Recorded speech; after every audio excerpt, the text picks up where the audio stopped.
வாங்க இப்போ திருவாதிரை குழம்பு எப்படி செய்கிறதுன்னு பார்க்கலாம் வாங்க. நான் இப்போ 21 காய் வச்சு குழம்பு செய்ய போகிறேன். இப்போ எப்படி செய்யலான்னு பார்க்கலாம் வாங்க. இது மாதிரி எல்லா காயும் பொடியாக கட் பண்ணி வச்சுக்கலாம். இதில் 21 காயும் கட் பண்ணி வச்சாச்சு. புளி இந்த அளவு எடுத்து ஊற வச்சுக்கலாம். கடலெண்ணெய் ஒரு 3 ஸ்பூன் ஊற்றிக்கலாம்.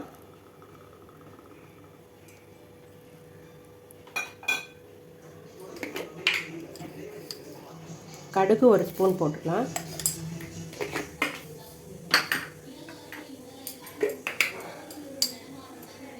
ஜீரகம் 1/4 ஸ்பூன் போட்டுக்கலாம்.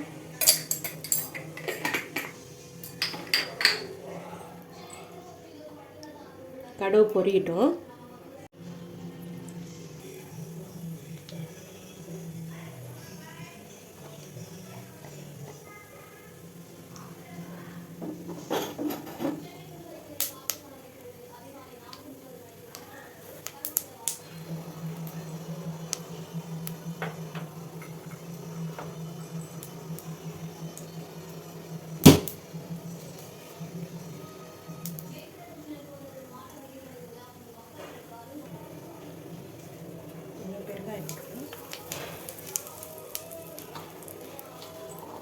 சின்ன வெங்காயம் பொடியாக கட் பண்ணி கொடுப்பேன்.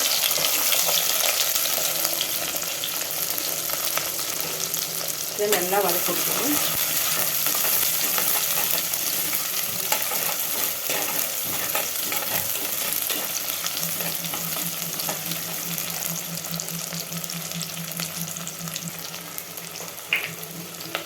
ஒரு 1/4 ஸ்பூன் மஞ்சள் போட்டுக்கலாம்.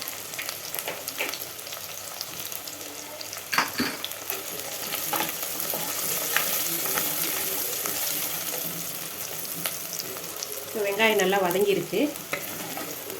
எல்லா காயும் போட்டுக்கலாம்.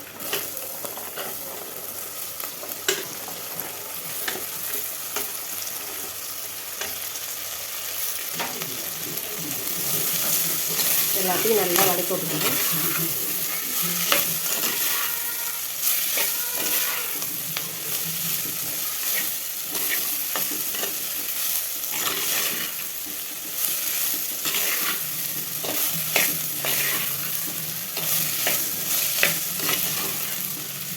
காய் ஒரு 2 நிமிஷம் நல்லா வதங்கட்டும். காய் நல்லா வதங்கிடுச்சு. இந்த ஸ்டேஜில் உப்பு தேவையான அளவு போட்டுக்கலாம்.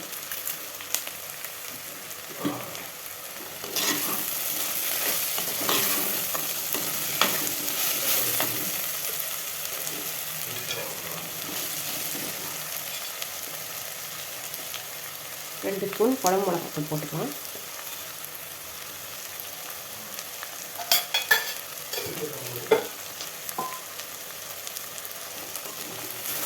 அடுப்பை சிம் பண்ணி வச்சுட்டு மிளகாத்தூளை போடுங்க. போட்டுட்டு தண்ணி கொஞ்சம் ஊற்றிடலாம்.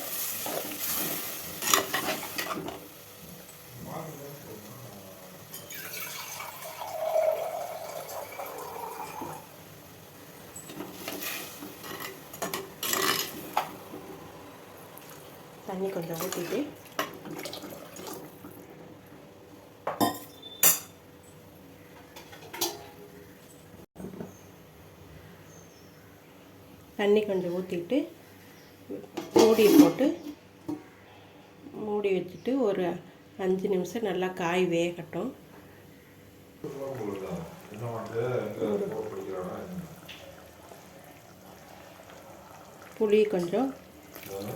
புளியை கரைச்சி ஊற்றிக்கலாம்.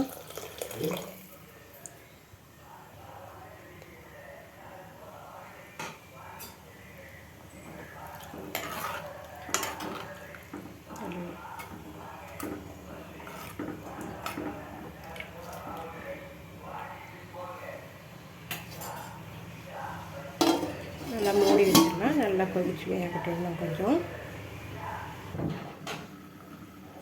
காய் வச்சான்னு பார்க்கலாம்.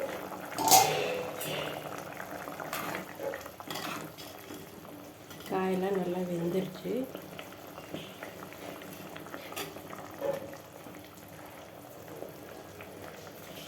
வந்து ஒரு ஸ்பூன் தேங்காய் திருவல் கொஞ்சம் போட்டுக்கலாம். உங்களுக்கு வேணும்னா போட்டுக்கலாம், வேண்டாட்டி விடல. நான் வந்து ஒரு 2 ஸ்பூன் ஆகிற மேலே தேங்காய் திருவல் போடுறேன்.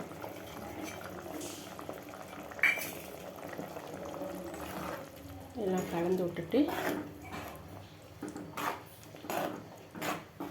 ஒரு நிமிஷம் இது கொதிக்கட்டும்.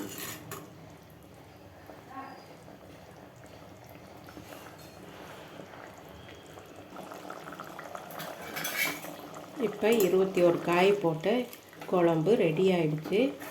இதே மாதிரி நீங்களும் திருவாதிரைக்கு 21 காய் போட்டு செஞ்சு பாருங்கள். 21 காய் தான் போடணுன்னு இல்லை, ஒத்தப்படையில் எத்தனை காய் வேணாலும் போடலாம். இது வந்து நான் என்கிட்ட 21 காய் கிடச்சிது, அதனால் 21 காயும் போட்டுட்டேன்.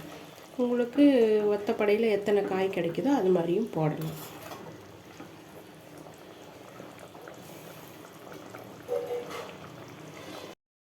அவ்வளோதான், திருவாதிரை குழம்பு ரெடி ஆயிடுச்சு. இது மாதிரி நீங்களும் செஞ்சு பார்த்துட்டு எப்படி இருக்குன்னு கமெண்ட்ஸில் சொல்லுங்கள்.